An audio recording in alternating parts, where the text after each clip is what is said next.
As far as I'm concerned, as long as that same respect and recognition is not shown toward every one of our people in this country, it doesn't exist for me. And during the few moments that we have left, we want to have just an off-the-cuff chat between you and me. Us. We want to talk right down to earth in a language that everybody here can easily understand.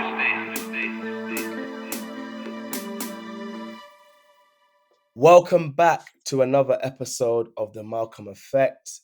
Today is an interesting conversation. All my conversations have been interesting, but I think I don't often speak about faith on this podcast. I have done a podcast speaking about is Islam an anti-Black religion with my cousin and close friend, Mustafa Briggs.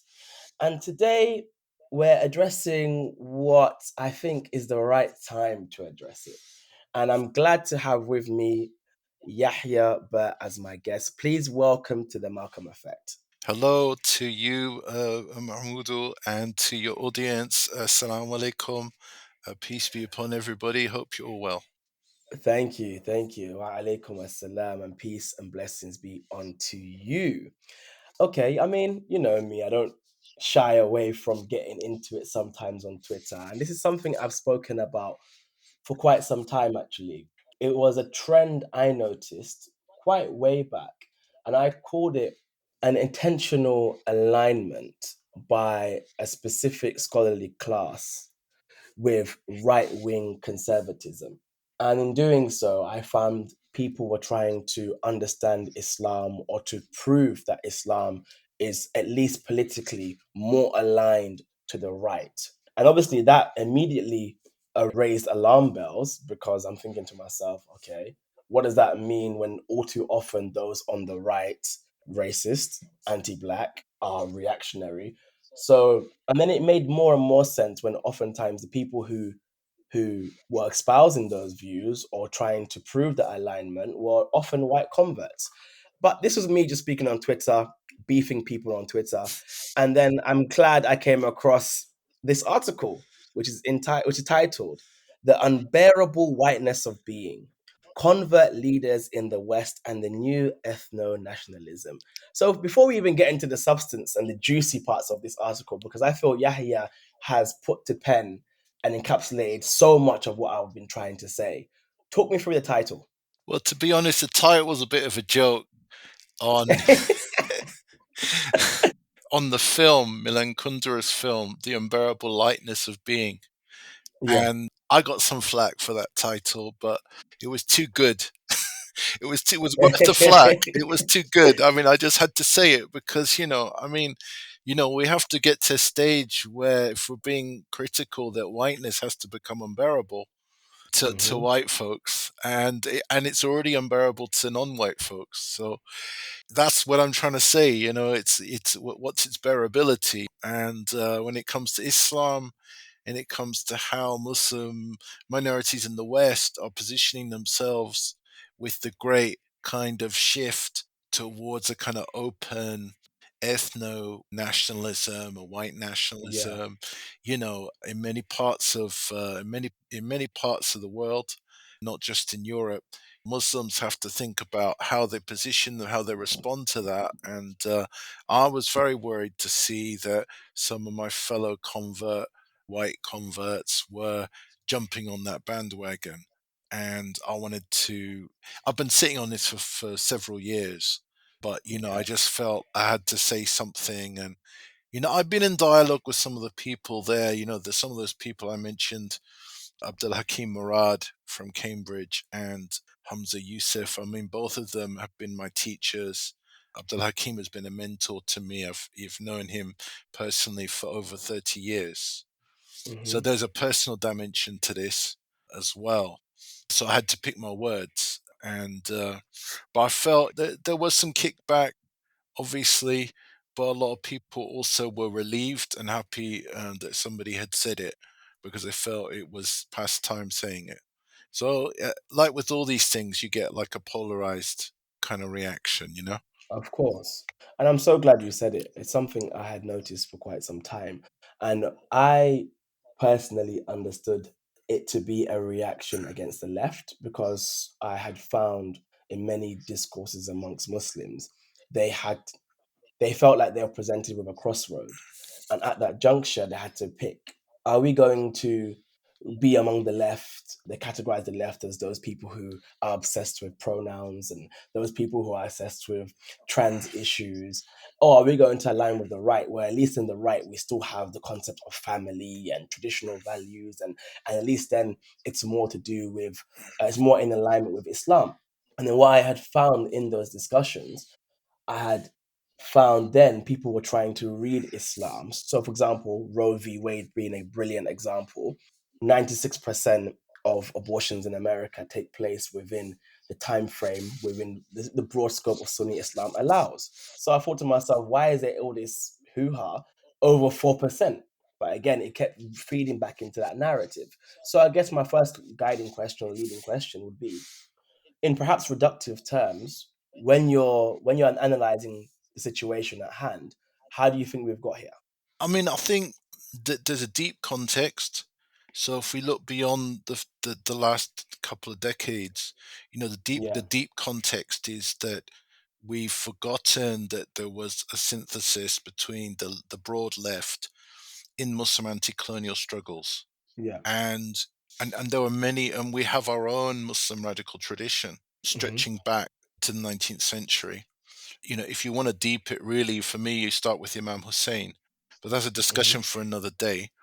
But just talking immediately about Muslims and the left, we have a forgotten number of figures both in the diaspora and in the Muslim majority world that we need to yeah, work on and recover. And I think then that there's the legacy, I think, of the persecution of religion by some post-colonial socialist states. So that left a yeah, legacy of suspicion, understandably so, ending with the treatment of the Muslims in Central Asia under the Soviets. Then I think there's the context of the Cold War. So you've got the galvanization of anti-communism by America's allies in the Muslim world, and that had a deep impact on some of the ulama, a deep impact on some of the Islamic revivalist movements that are still in operation today.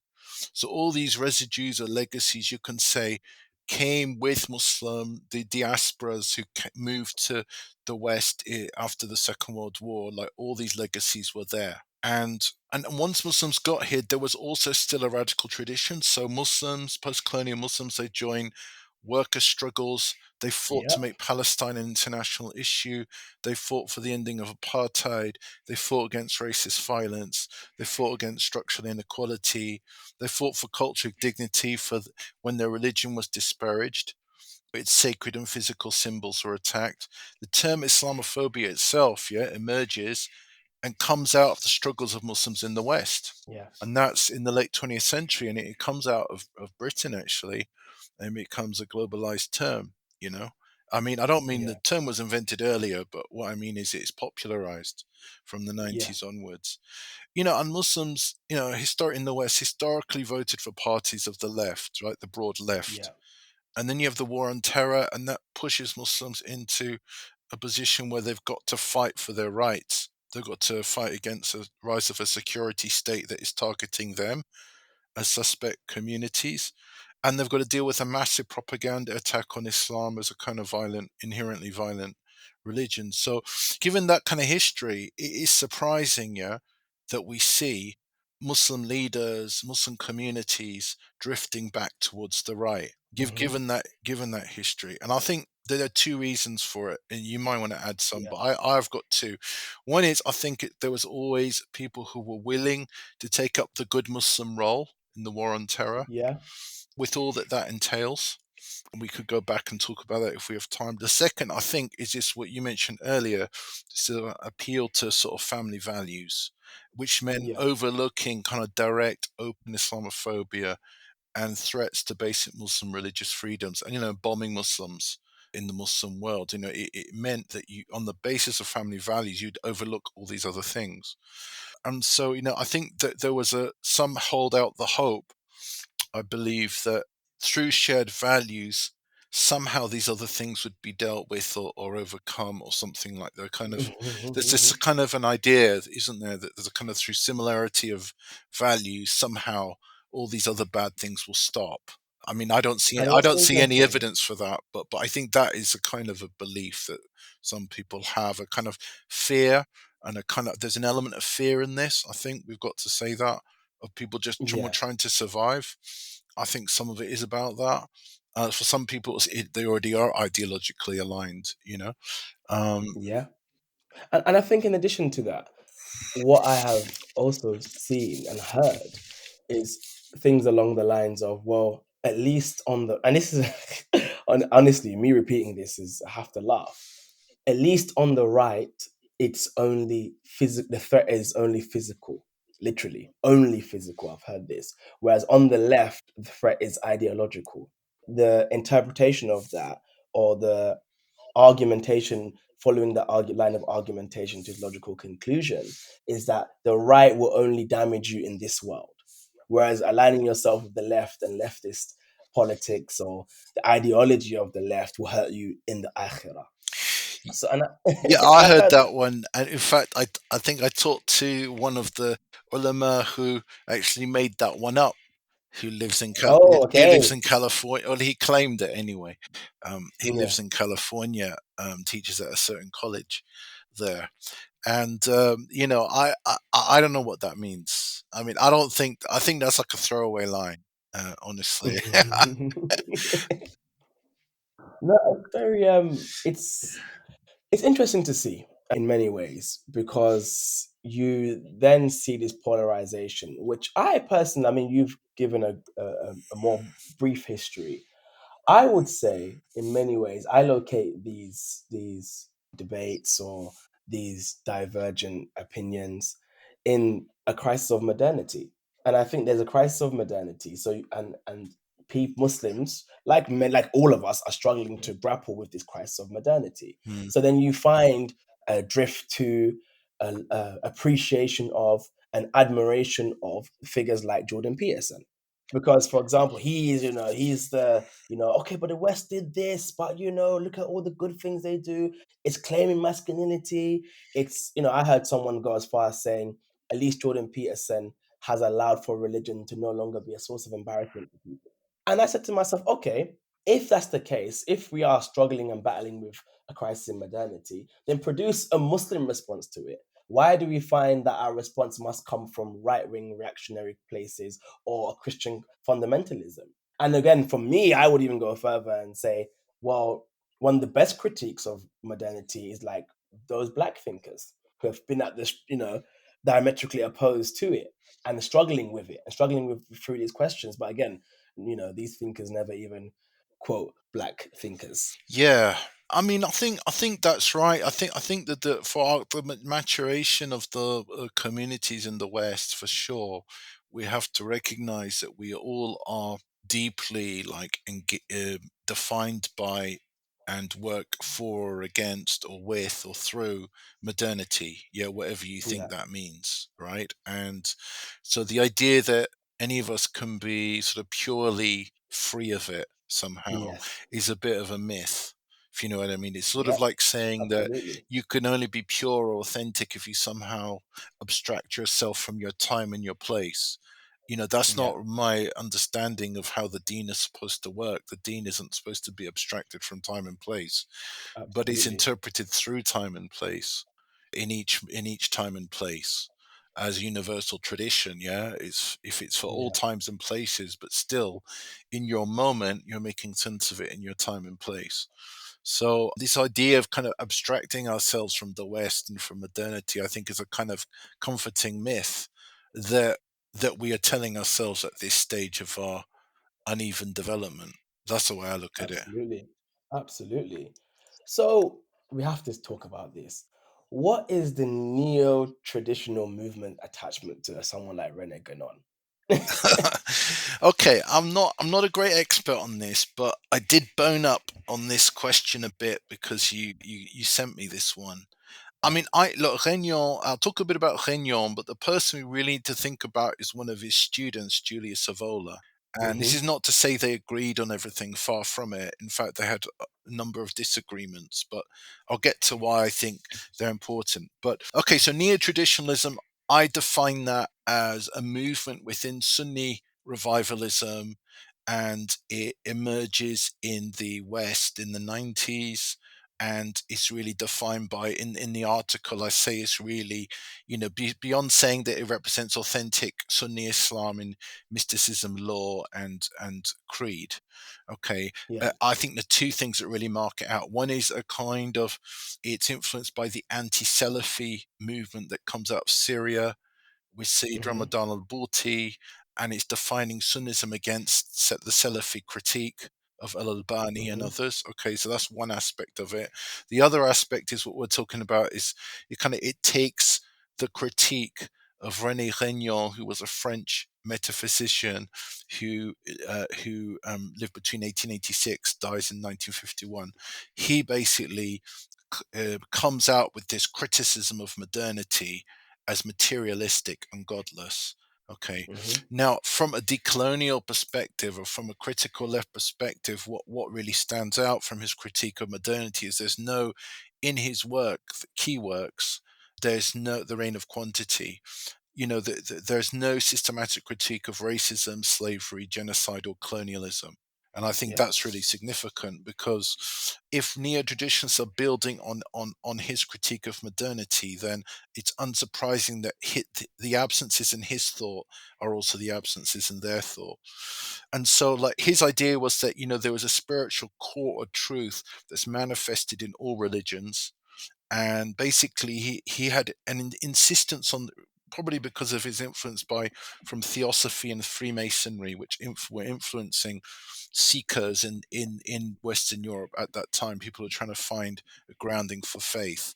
Okay, Yeah. they had this idea that basically, you had to be initiated into some kind of mystical order, and so it's unsurprising when they look to Islam that they embrace Sufism or tasawwuf, okay, because of that Yeah. kind of prediction. And the other interesting thing is that the idea that we're now living in a dark age, okay, and in this they're influenced by Hinduism and the idea of the Kali Yuga.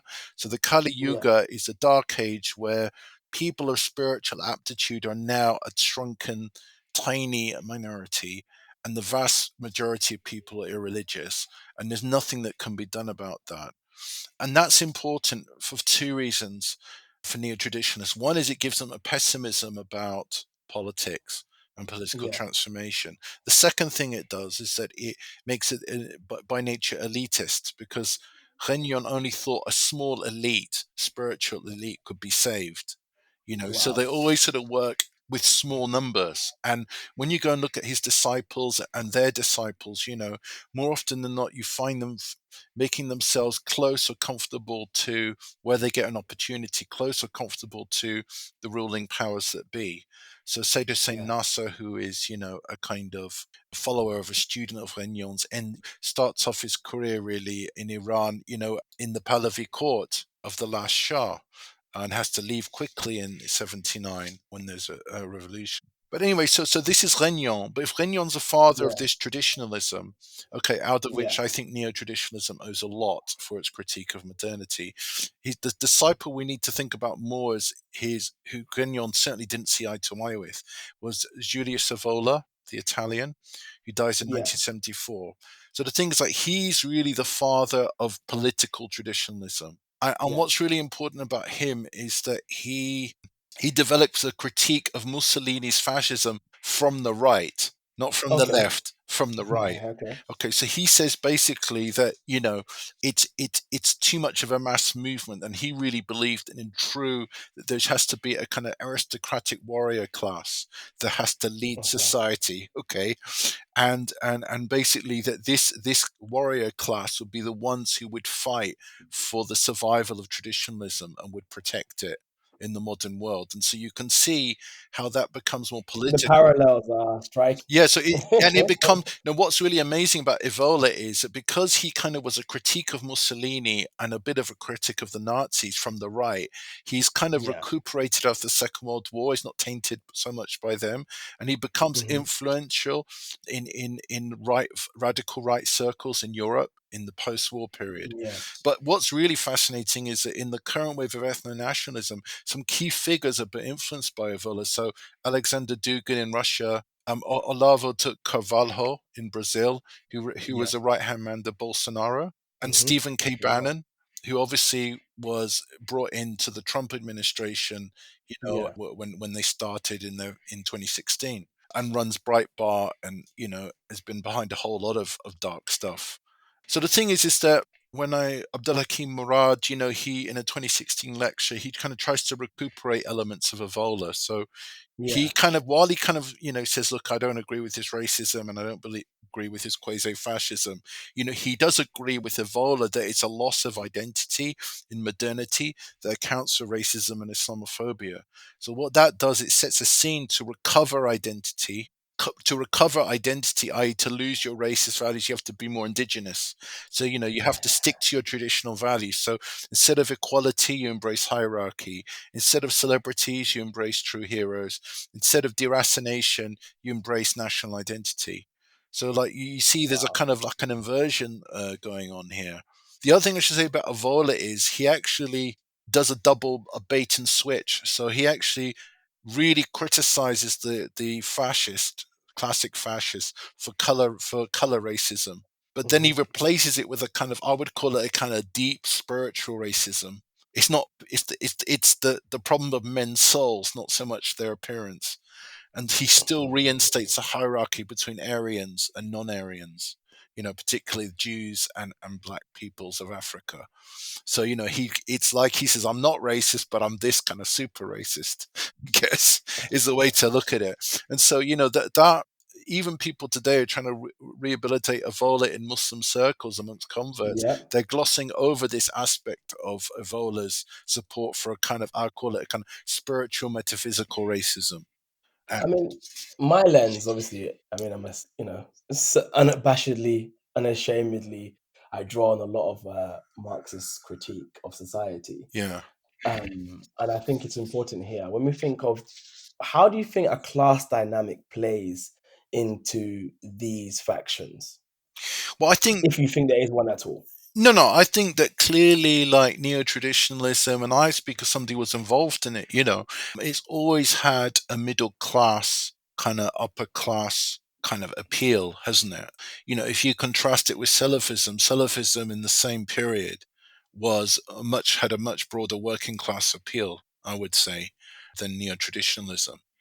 And I think that's obvious from the way they pitch their appeal and everything. Yep. And And the prices of their rihlas.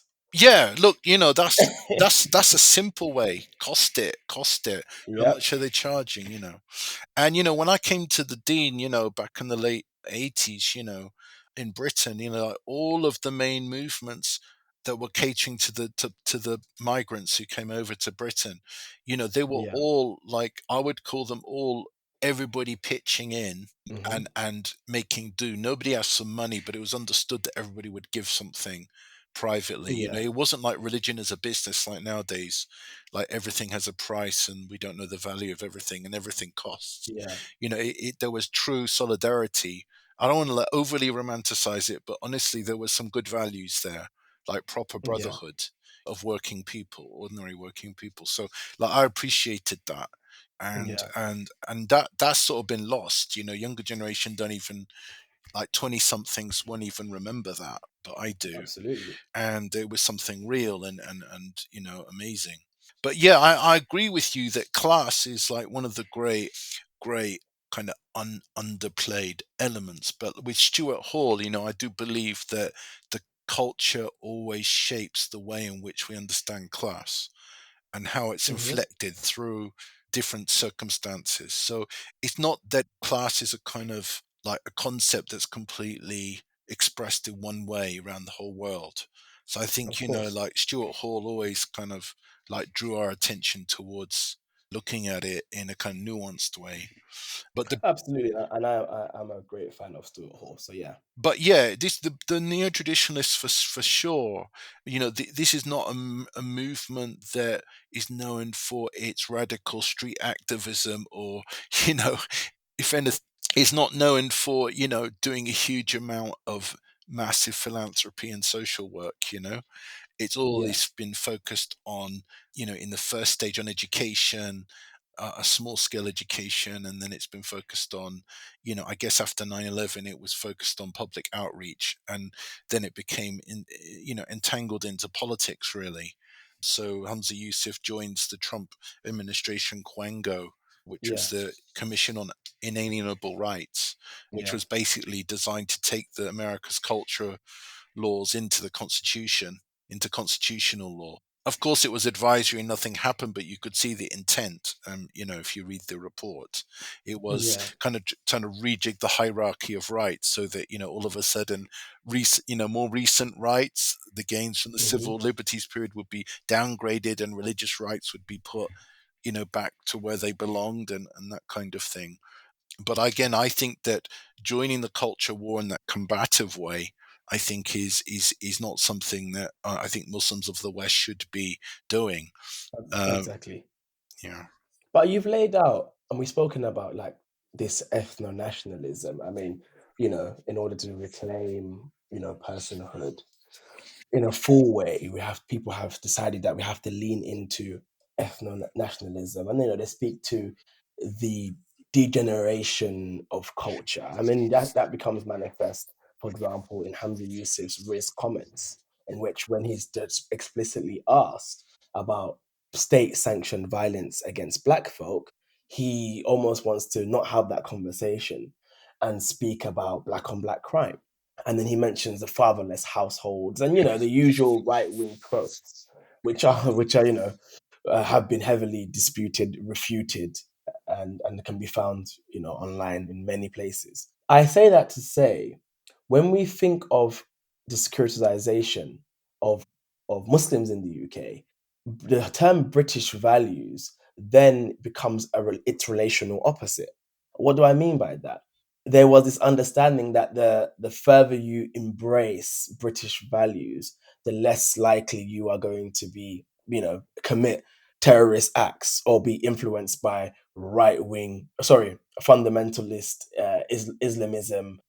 So, and then you find that this kind of prevent and securitization of Muslims is born out of, or is kind of in relation to, is kind of moving away from British values. But what I found personally, and you can disagree with me or you can have a comment, is that when ex-colonized people or descendants of the colonized become further entrenched into Britishness, they lose the radicalism.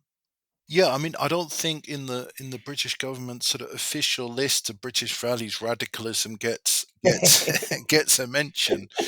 And I think we all know that why that is, because essentially it's a form of, it's Britain is the way I'd read this is Britain is moving in a kind of French direction, where Hmm. the school becomes a tool for cultural and national assimilation, Yes. more so than in the Yeah. past decades. And so, you have to remake all these children within a kind of template of Britishness, which is quite narrow. I mean, my daughter's just gone through sixth form, and my son is a graduate now. But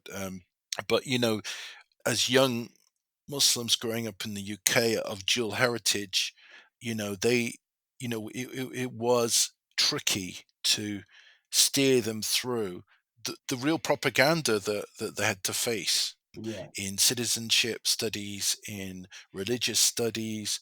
I mean, Islam was almost always associated with violence, or with retrograde values, almost nothing positive, with low expectations from white teachers and so on. Yeah. It's a toxic mix. And after the Trojan horse hoax scandal, Yeah. we can see that Muslim excellence is feared in the educational Hmm. space. And so, I think that although there's this rhetoric of British values, I think it's actually about keeping Muslim peoples down, and black and other Hmm. peoples and other people of color, keeping them down, Yeah. and so that the education system is disserving them. It's not serving them. And we all know that educational success is tied to recognition of and valuing of your distinctive identity and heritage. And if that is disvalued or disfigured or dismissed, you know that's going to affect the child's self-esteem. How can they learn Yeah, in a hostile environment? So, look, I'm telling you things you already know, but this I think is like the pernicious aspect of this British values agenda, tied to a kind of securitization through the kind of prevent policy. Is I think the children have been the main victims of this policy. So it's right. It's absolutely. right that we center them actually in this discussion. No, absolutely, absolutely. Can I I mean, can I even someone ask like a you Birt. Yeah, can of I ask you a course. question, because I mean, if you mentioned that you kind of you turn to Marx for inspiration, for critique, how do you Yeah. combine your faith with your political kind of tools of analysis, like as a Marxist Muslim, like, and do you have role models who help you walk that walk? That is a brilliant question, and it's something I am daily wrestling with in terms of a part of my work. I do want that to be incorporated in how I balance this my faith and my political lens of analysis. Someone like Cornel West helps a lot Hmm.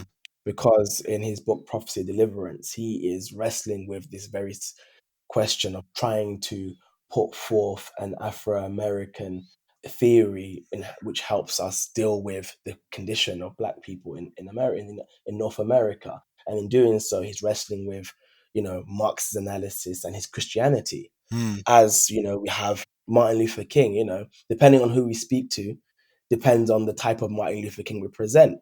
But Martin Luther King, besides the person who is touted for nonviolence, besides the person who's touted for his long-standing commitment to justice, he was an intellectual, a bona fide intellectual. And I've read Martin Luther King's essays in which he's wrestling with communism, Marxism, and Christianity. Hmm. And these are the people that I draw on inspiration for. And what does it mean to adopt a materialist analysis of the world whilst clearly believing in a religion that is steeped in metaphysics? These Hmm. are the questions I'm wrestling with. Why I got drawn to Marxism, I think, is a good question. And this was because after spending, I spent 6 years in Egypt studying with various scholars and sheikhs. I spent time studying in Al Azhar Mosque as well, the traditional sciences. And for all too often, what I had found in this circle was a capitulation, a quiet to governments, a quietism, a refusal to engage in modernity. And this is besides the racism, the sexism, the patriarchy, and the misogyny that was justified in the language of religion. So, and I found someone like a Malcolm X, who, again, we think of Malcolm X as a great figure he was. We forget he spent 3 months in Egypt.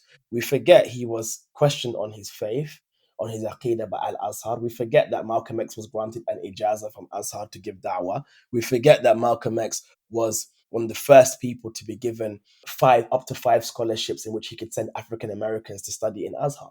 So we forget he had that background and that training. And with all of that, what did he say? He comes out as a Pan African. He comes out close to figures like Kwame Nkrumah. He comes out and says that Islam has this revolutionary potential. But in my own journey, I could not, I believe, and I still do believe in this revolutionary potential of Islam, but it's a potential. And that potential needs to be actualized. And the places in which are the bastions of Islamic learning around the world, I did not find that. I found the quietism, and I found a refusal to engage with suffering and oppressed people, and a refusal to be on the side of justice. And I think anecdotally, my last kind of straw was, I remember I was in two groups, a group where we were talking about liberation, a group we were talking about, emancipation of people and being on the side of, in the language of Cornel West, the least of these.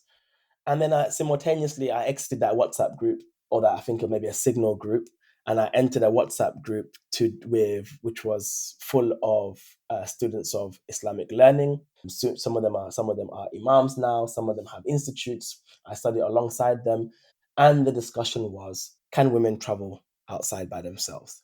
And I said to myself, yeah, I can't, I can't live my life like this anymore. I can't live my life where the discussions of the day in the 21st century are discussions of whether women can travel outside, or I could be amongst people who are really thinking about justice and oppression. Mm. And that's what kind of pushed me towards Marxism. How I now kind of syncretize that with my faith, I would say first and foremost, I believe that I don't believe adopting a materialist analysis to politics presents me with any theological dilemmas when it comes to my relationship with Islam. For example, the verse of the Quran in which Allah speaks and says, again, by the way, I just want to make a note to my listeners. This is very not new, but I'm still fleshing this out. So it's, I might change my opinion. I might have more to add, but just in very kind of basic terms, we believe Allah is the ultimate healer, but we still have medicine. We have this world is a world of asbab, causes. Allah has put causes in existence. For example, when Allah speaks to in the Quran, He says everything good and bad comes from Allah. And then a few verses down, Allah would say, however, everything bad comes from yourself. How I understand those verses, that the first is metaphysical in the grand narrative, and the second is how Allah wants us to behave, how Allah speaks to us in the material. I hope that's a very long-winded answer, Yahya, but I hope that made sense. It's fine. I mean, I guess, where we always part company with Marx as believers is that he kind of had a view of religion as opium, and Yeah. or alternatively, you could argue today that sometimes religion is more like speed. You know what I mean? Amphetamines. It's not necessarily putting you to sleep; it's waking you up. But what I'm saying is that he couldn't see its connection to a radical tradition, and Yeah. but I think there are examples, and maybe that's another podcast. I guess another question I wanted to ask you as well is that, going back to an earlier part of a discussion, it seems like a lot of, as you were mentioning at the top of this podcast, a lot of people have jumped onto the American culture wars, and Yeah. like a lot of Muslims, like uncritically, seem to be taking their cues from the right when it comes to Yeah. attacking anti-racism and wokeness, and even like critical race theory. Which, I mean, all I understand critical race theory, and I'm not an expert, but all I understand critical race theory to be is looking structures, deep structures, in order to understand how racializing outcomes occur. And it's going beyond the Yeah. intention of the individual. It's looking at institutions, it's looking at systems, and whether it's in law or policing or whatever business.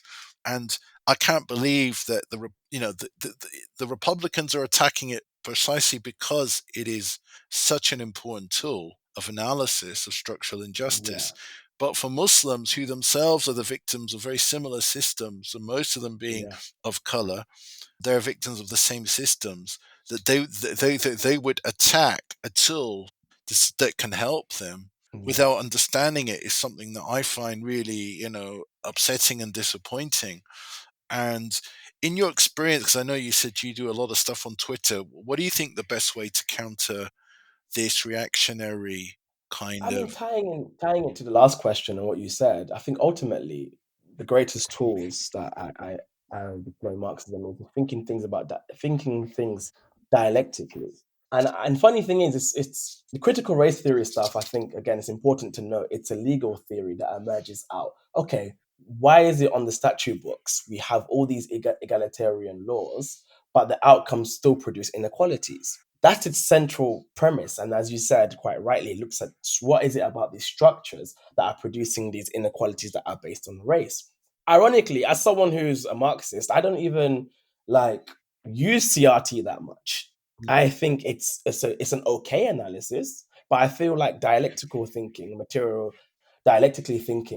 is much more useful in addressing the question of, okay, what is it, how do we understand black people's subjectivity in a given context. I think that is far more useful than critical race theory.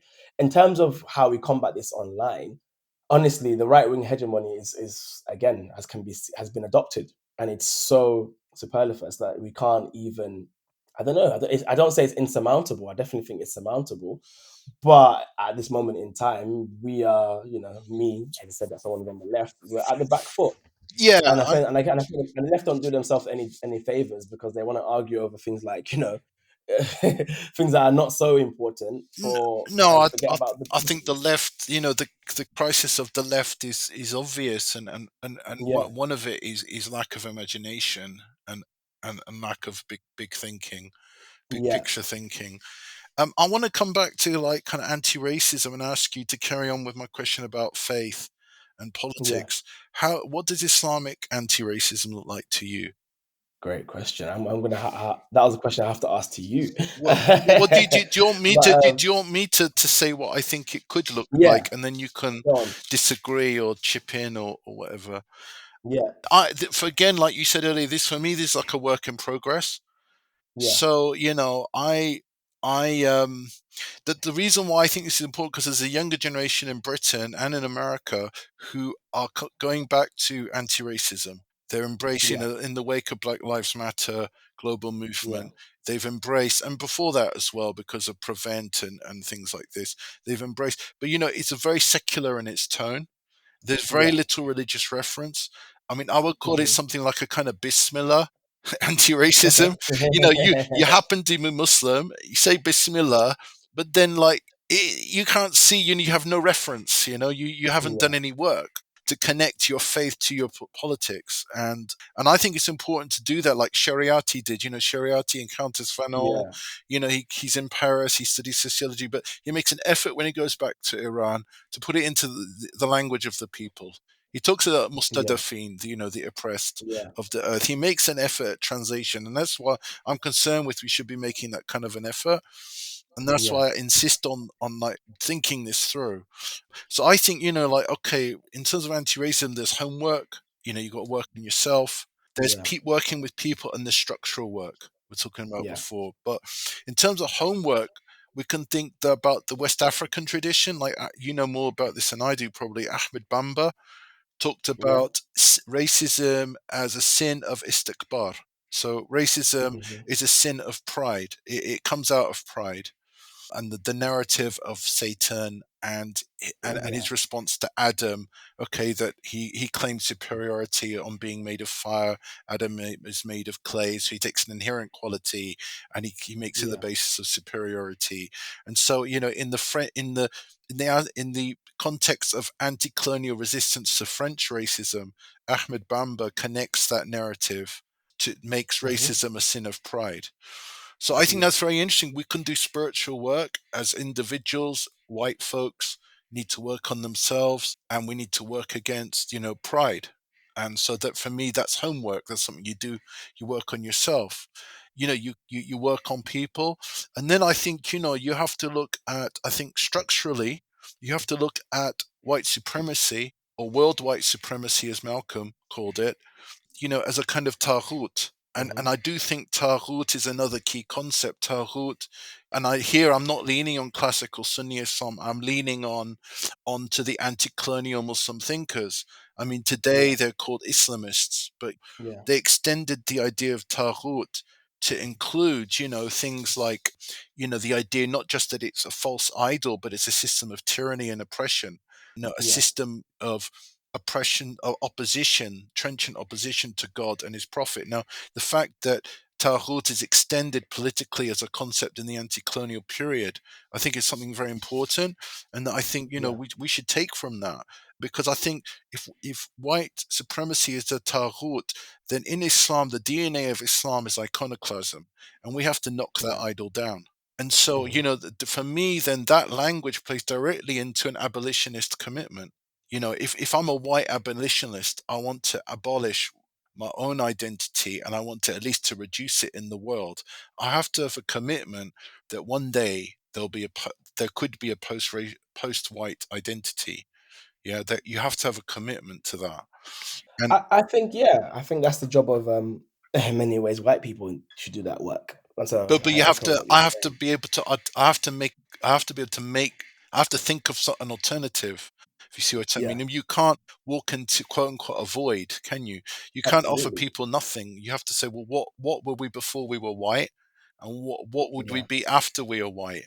I'm not saying what you were before is what you would be after, but yeah, it's to help your imagination, isn't it? To say, well, there was connection of language, history, culture, and so on yeah, before colonialism and chattel slavery and everything else. I think the other thing intellectually, I think a couple of things I would say with anti-racism. I still think the secular left sees Muslims just as victims. and they Mm. don't see us Yeah. as agents, people who could be actually equals in analysis and in conversation. It's sort of like Okay. I don't think we're seen as equals.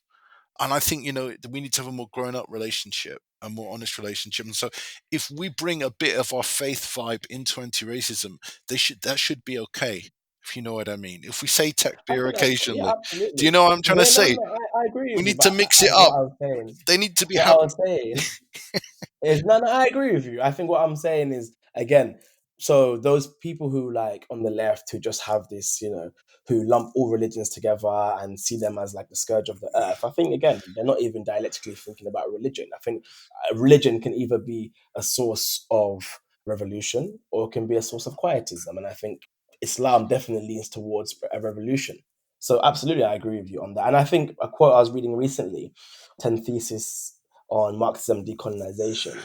It said a political, cultural, and ideological struggle must be waged against structures of racism and patriarchy and must be treated with as much importance as the class struggle. I would also add to this a religious struggle as well. Hmm.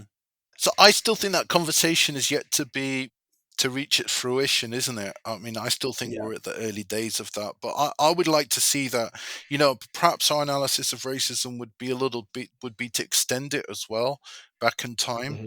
to back into Christendom, and to understand that, that's where Islamophobia, anti-Semitism, and anti-black racism kind of slowly emerge out of scriptural resources of Christendom and how they emerge Mhm. into the early modern period. So, there's lots of work to be done on, I think, understanding the origins of racism, how racism is inflected through culture and civilization, as well as through phenotypical, skin color based racism. All Yeah, these things come together. So, in that, there's plenty of room to see how something like Islamophobia works with the racializing logic. absolutely. So I think, we still need to have those kind of debates, and I'm sure you're well poised, inshallah, to make a good contribution in this regard. As are you. I've really enjoyed this conversation, and I think we have to have another one. But I said 15 minutes, but I think I want to still ask this carving out of this Euro American Islamic identity. How do you feel anti-blackness plays, if at all? It's clearly important. I mean, I haven't given this the thought that I necessarily think it deserves. Okay, that's But fine. what I would say is that we've talked about this idea of neo-traditionalism, invoking the idea of indigeneity. So you have to kind of have an indigenous identity in order to counteract modernity. We were talking about it Mhm. earlier. So I think that this idea of indigeneity can be very dangerous for excluding black and brown Muslims. Okay, in Europe. Yeah, So the idea that the convert can only authentically convert if they remain true to their indigenous culture, and in that way they can save Europe and call them to monotheism, to Islam. Okay, this is a kind of the basic sort of idea, but the way I look at it is that what it is indigenous is a moving target. And so, mhm, for me, I think about, because I'm old enough, I remember the two-tone movement in Britain. So in yeah, the two-tone movement, it was a black and white, working class and brown youth came together, created their own music, their own fashion, and they were strongly supporting the anti-apartheid movement, strongly active in anti-racist politics. So that was young people from different backgrounds making something new that was cultural and yeah, political. So for me, that's indigenous. Like, I grew up with Two Tone, the Specials, and Selector, and that was the music madness. That was the music that yeah, I was into at the time, right? That was my music. So that was indigenous to me. So what I'm trying to say is that whatever is indigenous is like a moving target. It's not like it's fixed. It's never fixed. Yeah. So yeah, I'm saying whatever Islam in the West is going to look like, it can't look white. Yeah. mhm. It has to be like a rainbow. It has to be multi vector, multicolor, everything, Yeah, right? To be creative, to be open, to be cosmopolitan, to be inspiring, right? Because there's so much the Ummah can learn from each other. So for me, the final thing I say is the ethic of ta'aruf. Yeah, in the yeah, Quran, ta'aruf, of getting to know each other. That's exactly. listening, that's holding space, that's understanding, that's showing compassion and love for each other and hearing each other out through the pain, through the trauma, to get to the creative moment where we start to kind of make something new. And that's Absolutely. what I think there's a lot of that going on at I don't think it's all trauma. I think there is a lot of creativity out there.